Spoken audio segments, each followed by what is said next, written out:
How's it going, everyone? This is Guide to Everything. In today's video, I'll show you on how you can fix your Arduino IDE stuck on the popping logo screen. Basically, if you open up your Arduino and you're stuck with the logo screen right here, there's an easy way to fix this, and that is by removing the starting screen entirely. Now, in some other cases, the starting screen will have a corrupted file. You could either try doing the step that I'm about to show you, or if this did not work, you can then try to simply uninstall the software and reinstall it back in. The first thing that you want to do is to head over to your computer, click on your Windows OS. So in my case, it's going to be the C drive. Navigate through users, click on your user right here, and then click on the Arduino IDE.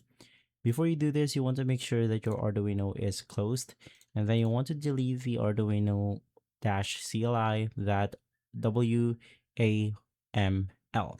So you can just delete this, and basically if we open up Arduino, it will not have the screen right here, which will basically bypass the logo screen itself.